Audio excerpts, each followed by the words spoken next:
Students, आज मैं आप लोगों को ऑर्गन डायग्राम के बारे में बताऊंगा। किसी मेटल आयन के इलेक्ट्रॉनिक स्पेक्ट्रा को स्पष्ट करने के लिए एनर्जी लेवल डायग्राम का उपयोग किया जाता है और एनर्जी लेवल डायग्राम जब वीक फील्ड लिगेंड के प्रेजेंट में प्राप्त होता है तो उससे ऑर्गन डायग्राम की हमें प्राप्ति होती है। तो कैसे हम ऑर्गन डायग्राम की प्राप्ति करें, उसके लिए कुछ बातों को हमें याद रखना पड़ेगा। सर्वप्रथम to remember spectroscopic state for D1 to D10, ठीक है। D1 से लेकर D10 तक के लिए हमें स्पेक्ट्रोस्कोपिक स्टेट को याद रखना पड़ेगा। अब कैसे स्पेक्ट्रोस्कोपिक स्टेट को याद रखें और क्या होता है, उसके लिए फॉर्मूला होता है L2S+1। ये स्पिन मल्टीप्लिसिटी का फॉर्मूला होता है, जिसमें से L इज इक्वल टू 0 तब S 1 होगा तो P 2 होगा तो D और 3 होगा तो F। इस प्रकार से हमने देखा है, ठीक है।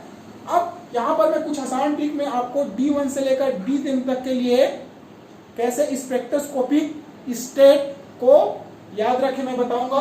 यहाँ पर मैंने लिखा है DFFDS। तो सर्वप्रथम आप लोग यहाँ लिख लीजिए D1 के लिए DFFDS। यहाँ पर मैंने 1 से लेकर 5 तक लिखा है, ठीक है। उसके बाद 6 से लेकर 10 तक का पेयर बनाना है। पुनः लिखिए DFFDS, ठीक है। नंबरिंग कैसे कीजिएगा, यहाँ का 2 3 4 5 6, ठीक है। इनका 1 2 3 4 एंड 5, ठीक है। ये हमें D1 से लेकर D10 तक के लिए स्पेक्ट्रोस्कोपिक स्टेट प्राप्त हो गया।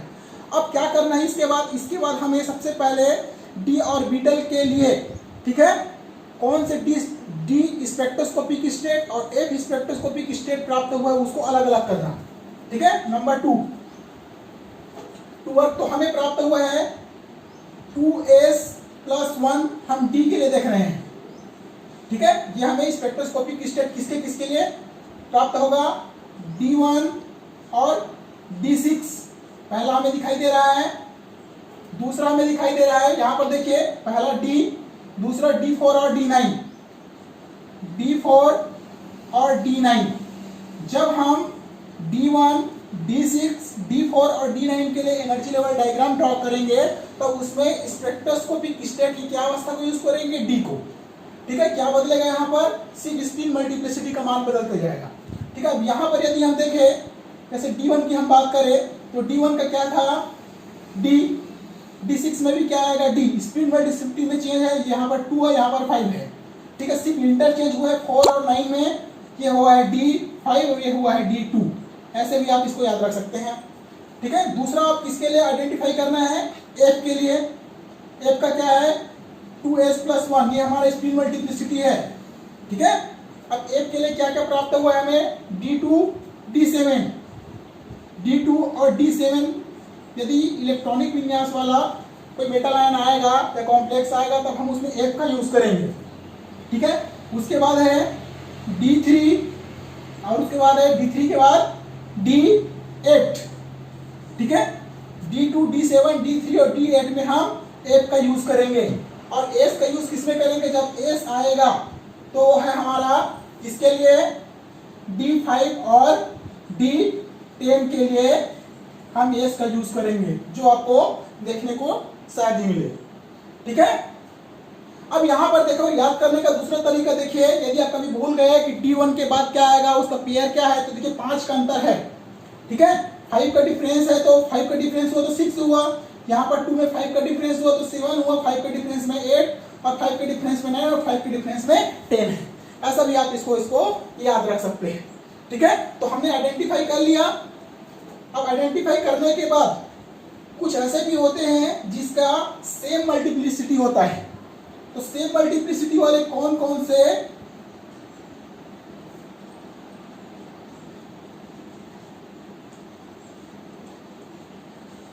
सेम मल्टीप्लिसिटी को डिटरमाइन करने के लिए स्पेक्ट्रोस्कोपिक स्टेट में फॉर्मूला होता है DN, ठीक है, 10n-1, ठीक है। क्या क्या सेम आएगा, जैसे मैं for example n is equal to 1 लिखूं। अब इसमें मैं n इज इक्वल टू 1 है हमारे लिए, तो क्या हो जाएगा ये D1 और इसमें जब माइनस करेंगे ठीक है, सॉरी, यहां पर है D10 माइनस n, करेक्ट कर लीजिएगा। D अभी क्या है, यहाँ पर 10 है माइनस क्या है 1, तो क्या प्राप्त हो जाएगा ये D1 D9। D1 और D9 का एक ही स्पेक्ट्रोस्कोपिक स्टेट होगा। यहां पर आप देख सकते हो, देखिए यहां पर D1 है, ठीक है, और यहां पर आपका D9 है। दोनों का स्पेक्ट्रोस्कोपिक टर्म है 2D। क्लियर? तो यह फॉर्मूला आप लोगों को याद रखना है, ठीक है। इसी प्रकार से यहां पर n = 2 लिखो। जब 2 लिखोगे तो क्या हो जाएगा, ये 2 हो जाएगा, और इसका मान क्या प्राप्त हो जाएगा, ये हो जाएगा 10 माइनस 2 = क्या हो जाएगा 8, ये हो जाएगा 2, ठीक है। 2 और 8, यहां पर देखिए 2 और 8 कहां पर है, ये है हमारा 2, ठीक है, और ये है हमारा 8। दोनों में देखिए 3 8, दोनों में क्या प्राप्त हो रहा है 3 8। इसी प्रकार से आप लोग किसका सेम, ठीक है, प्राप्त होगा। स्पिन मल्टीप्लिसिटी का मान वो हमें इससे प्राप्त हो जाएगा, इस फार्मूला से। उसके बाद आप लोगों को तीसरा चीज रिमेंबर करना है, मूलिकन सिंबल, ठीक है। मूलिकन सिंबल ये याद होना चाहिए एनर्जी लेवल डायग्राम को बनाने के लिए। जैसे मैंने यहां पर लिखा है मूलिकन सिंबल दिया हुआ है एस के लिए, पी के लिए, डी के लिए, और एफ के लिए, और जी के लिए, ठीक है। ये एक टर्म है, और उस टर्म में ऑक्टाहेड्रल, ये ज्योमेट्रिकल स्ट्रक्चर ऑक्टाहेड्रल और टेट्राहेड्रल के लिए दिया गया है। एस ऑर्बिटल के लिए दिया गया है A1G, पी ऑर्बिटल के लिए दिया गया है T1G, और डी ऑर्बिटल के लिए स्प्लिट होता है तो T2G और EG में, ठीक है। एफ ऑर्बिटल के लिए दिया गया है T1G, T2G और A2G, और G के लिए दिया गया है G टर्म के लिए T1G, T2G, EG plus A1G। जब हम टेट्राहेड्रल का बनाते हैं तब इसमें G नहीं लगाते, ठीक है। तो इसलिए प्रत्येक में, जैसे ऑक्टाहेड्रल में, इस ऑक्टाहेड्रल में G को निकाल दीजिए, बाकी ऑक्टाहेड्रल के समान ही होता है, ठीक है। उसके बाद चौथा सबसे महत्वपूर्ण पॉइंट होता है होल फॉर्मेशन को डिटरमाइन करना। ये बहुत इंपॉर्टेंट है, ठीक है। क्या होता है ये होल फॉर्मेशन? होल फॉर्मेशन जो D1 से D10 तक में ऐसे ऑर्बिटल को हमें सर्च करना है। D1, D2, D3, D4, D5, D6, D7, D8, D9 और D10, ठीक है। होल फॉर्मेशन किस में होता है? होल फॉर्मेशन जिसमें हाफ फील्ड और फुल फील्ड बनाने के लिए 1 या 2 इलेक्ट्रॉन की कमी होती है, ठीक है, उसमें होल का फॉर्मेशन होता है। और होल का यदि जिसमें फॉर्मेशन होगा, यदि मान लीजिए उसका स्ट्रक्चर टेट्राहेड्रल है तो ऑक्टाहेड्रल टाइप से उसके स्प्लिटिंग को दिखाएंगे, और यदि ऑक्टाहेड्रल है तो हम उसे टेट्राहेड्रल टाइप से स्प्लिटिंग दिखाएंगे, जस्ट उल्टा, ठीक है। ये हमें ध्यान रखना है। तो कौन कौन सा, यहां पर देखिए D3 में हाफ फील्ड होने के लिए 2 इलेक्ट्रॉन की कमी है, नंबर 1, ठीक है। उसके बाद D4 में हाफ फील्ड होने के लिए 1 इलेक्ट्रॉन की कमी है। तो मैंने आपको क्या कहा, होल फॉर्मेशन के लिए 2 इलेक्ट्रॉन या 1 इलेक्ट्रॉन, ठीक है, की कमी होगा तब वो होल फॉर्मेशन का निर्माण करेगा। दूसरा चीज फुल फील्ड के लिए भी हो सकता है। तो हम यहाँ पर देख सकते हैं फुल फील्ड के लिए, यदि मान लीजिए D8 है, D8 में फुल फील्ड करने के लिए 2 इलेक्ट्रॉन की कमी है, ठीक है। इसी में मैं D9 में यदि लूं तो क्या है, 1 इलेक्ट्रॉन की कमी है। मतलब ये चारों में क्या होगा, होल फॉर्मेशन का निर्माण होगा। अब होल फॉर्मेशन का यदि निर्माण होता है तो इसमें जो स्प्लिटिंग होगा वो अपोजिट होगा, उल्टा होगा, ठीक है। यदि मान लीजिए ऑक्टाहेड्रल है तो टेट्राहेड्रल स्प्लिटिंग, ठीक है। यदि वो टेट्राहेड्रल है तो ऑक्टाहेड्रल स्प्लिटिंग के रूप में हम उसे देखेंगे, ठीक है। फॉर एग्जांपल, एक छोटा सा एग्जांपल मैं यहां पर लेता हूं D4 के लिए कैसे होल का फॉर्मेशन होता है, ठीक है। मान लीजिए D ऑर्बिटल है, ठीक है। D ऑर्बिटल का D4 हम ऑक्टाहेड्रल का वीक फील्ड लिगेंड में देख रहे हैं। अब ये D4 जब स्प्लिट होगा, ऑक्टाहेड्रल के लिए सबको पता है कि T2G की एनर्जी क्या होती है, सबसे कम होती है, 1, 2 एंड 3। ये है हमारा Eg और ये है T2G। अब इसमें वीक फील्ड है तो कूंड के लॉ को फॉलो करेगा, एक एक इलेक्ट्रॉन भरेगा, 1 इलेक्ट्रॉन, 2 इलेक्ट्रॉन, 3 एंड 4। ठीक है, D4 है। अब देखिए एक इलेक्ट्रॉन यहाँ वेकेंट है। जब मान लीजिए, ठीक है, T2G में dxy, dyz और dzx, dx² minus y square और dz²। अब ये एनर्जी को प्राप्त करने के बाद या एनर्जी को एब्जॉर्ब करने के बाद क्या होगा, ट्रांसमिशन करेगा, संक्रमण करेगा। ट्रांसमिशन करने के बाद क्या होगा, ये इलेक्ट्रॉन कहाँ जाएगा, यहाँ पर। जब ये इलेक्ट्रॉन यहाँ पर चला जाएगा तो क्या हो जाएगा, यहाँ पर होल का फॉर्मेशन होगा। जैसे ही होल का फॉर्मेशन हुआ, इसका मतलब क्या हुआ, ये जो T2G से Eg में जा रहा है वो Eg से T2G में जाएगा। ठीक है, तो इसका मतलब क्या हो जाएगा, ये उल्टा हो गया। ये दिखने का तो हमें ऑक्टाहेड्रल दिखाई दे रहा है, लेकिन जब होल का फॉर्मेशन होता है तो यही चीज इसके लिए क्या हो जाएगा, टेट्राहेड्रल हो जाएगा। ठीक है, ये चीज का हमें याद रखना है। ठीक है, उसके बाद हमें स्प्लिटिंग D और F में किस प्रकार से स्प्लिटिंग पाया जाता है उसे हमें याद रखना है।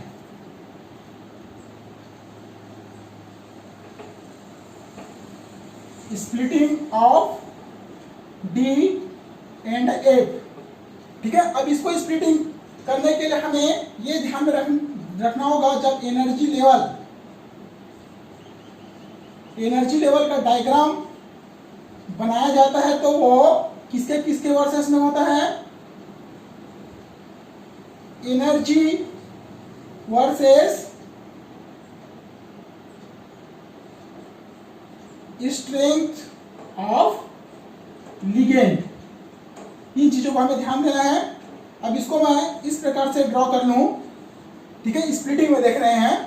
अब स्प्लिटिंग के लिए हमारा क्या है, फील्ड ऑफ लिगेंड या लिगेंड स्ट्रेंथ। ठीक है, और ये हमारा क्या है, एनर्जी है।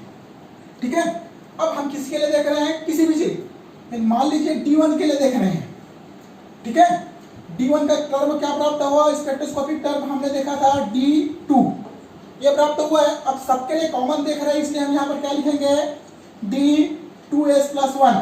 मतलब जितने भी D है स्पेक्ट्रोस्कोपिक टर्म होगा उनके लिए क्या स्प्लिटिंग होगा वो हमें देखना है। तो हम यहाँ पर लिख ले D2s+1। ठीक है, एक तरफ के लिए हम लोग ऑक्टाहेड्रल के लिए, दूसरी तरफ हम देखेंगे टेट्राहेड्रल के लिए। जब ये स्प्लिट होगा, हमें पता है सबसे कम एनर्जी किसकी होती है, T2G, और सबसे अधिक किसकी होती है ऑक्टाहेड्रल में, Eg का। अब जब हम टेट्राहेड्रल में देखेंगे तब हमें पता चलता है कि क्या है, Eg का सबसे कम होता है और T2G का ज्यादा होता है। ठीक है, इससे हमें पता चल रहा है क्या है, ये टेट्राहेड्रल के लिए है और ये किसके लिए है, ऑक्टाहेड्रल के लिए है। ठीक है, ये स्प्लिटिंग पता चला हमें। अब इसी में यदि मैं कहूं, मान लीजिए D वाले जो टर्म था, D किससे किससे प्राप्त होगा, D1 से D6 से। ठीक है, उसके बाद D4 और D9। इस अवस्था के लिए भी हम टर्म निकाले तो उस अवस्था में मान लीजिए D1 और D6 में हमको दिखाई दे रहा है कि ये नॉर्मल है। ठीक, लेकिन D4 और D9 में एक एक इलेक्ट्रॉन की कमी है। मतलब ये दोनों क्या बनाएगा, होल फॉर्मेशन करेगा। ठीक है तो ये ऑक्टाहेड्रल के लिए, हम ऑक्टाहेड्रल स्प्लिटिंग के लिए भी बात करें।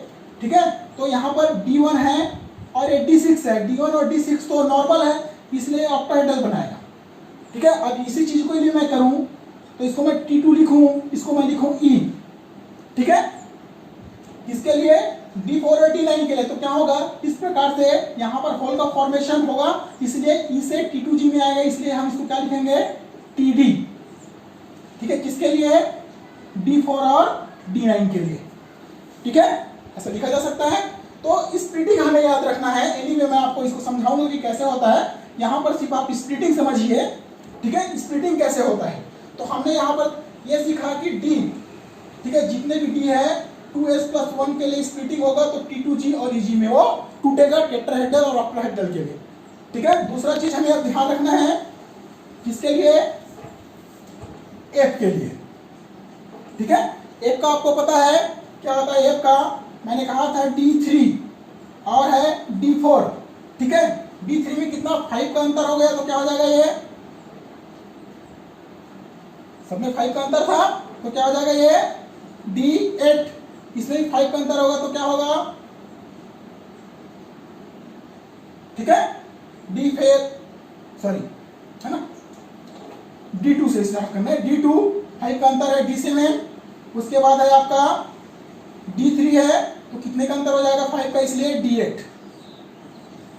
ठीक है, इसमें F वाले टर्म प्राप्त होता है। अब F वाले टर्म हमें प्राप्त हुआ, तब अब इसका पुनः हम वो कर ले 2s + 1। ए स्प्लिन मल्टीप्लिसिटी बदलते रहता है, इसलिए क्या है? ये चेंजेस होगा। अब हम देखें इसमें भी ऑक्टाहेड्रल के लिए और टेट्राहेड्रल के लिए। अब ये चीज हमें ध्यान देना है। ठीक है, चूंकि मैंने आपको मूलिकन सिंबल में बताया था, एक 3 भागों में डिवाइड होता है। पहला है हमारा T1G, दूसरा है हमारा T2G और तीसरा है A2G। ठीक है, यहां पर हम करें टेट्राहेड्रल के लिए हम करेंगे तो क्या हो जाएगा? ये नीचे हो जाएगा, इसलिए हम इसको लिखेंगे A2। ठीक है, T2 और होगा हमारा T1। ऐसा हम डिनोट करेंगे किसके लिए? ऐसे कर लीजिए। ठीक है, ये हमारा TD मतलब टेट्राहेड्रल के लिए और यह OH मतलब ऑक्टाहेड्रल के लिए। ये हमारा लिगेंड का स्ट्रेंथ, ये है हमारी एनर्जी। लेकिन F टर्म में क्या होता है? F के आगे, ठीक है, P प्राप्त होता है, इसलिए सेम स्प्लिन मल्टीप्लिसिटी का इसमें रिपल्सन के कारण प्राप्त होता है, इसलिए हम यहाँ पर लिखेंगे 2s + 1, जो क्या करेगा? इस रूप में या इनके साथ क्या करेगा? ओवरलैप करेगा। ठीक है, तो इस प्रकार से हमें स्प्लिटिंग को डिटरमाइन करना है। ठीक है, तो F के लिए भी हमें प्राप्त हुआ। अब एक छोटा सा एग्जांपल मैं D1 के लिए लेता हूं। अब कैसे निकालते हैं? यदि मैं एक कॉम्प्लेक्स लूं, टाइटेनियम H2O 6 3+। ठीक है, सबसे पहले अब क्या करना है? इस कॉम्प्लेक्स का ऑक्सीडेशन स्टेट को डिटरमाइन करना है, इसका निकालना है। इसका होता है 0 × 6 = होगा +3। इसका मतलब क्या हो जाएगा? x का मान x क्या हो जाएगा? +3। ठीक है, तो टाइटेनियम का कितना होता है? स्कैंडियम का होता है 22, इसका होगा 3d2 ठीक है, अब यही टाइटेनियम 3+ हो गया, इसका मतलब क्या हो जाएगा? ये 3d1। ठीक है, और क्या हो जाएगा? 4s0। इससे पता चला ये D1 की अवस्था है। ठीक है, अब आपको पता है जब D1 की अवस्था आती है तो क्या टर्म लगाते हैं हम? D1 के लिए लगाते हैं D। ठीक है, और लगाते हैं 2, तो 2D लिखते हैं, तो हम लिखते हैं 2D।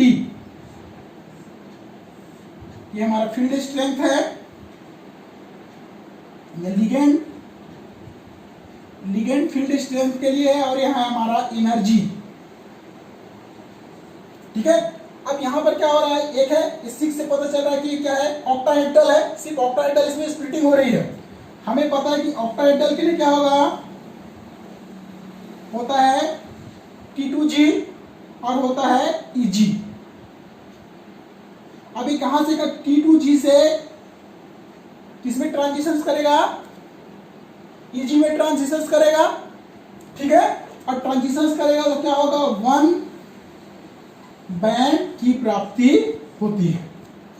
ठीक है, तो ये क्या है? एनर्जी लेवल डायग्राम या ऑर्गल डायग्राम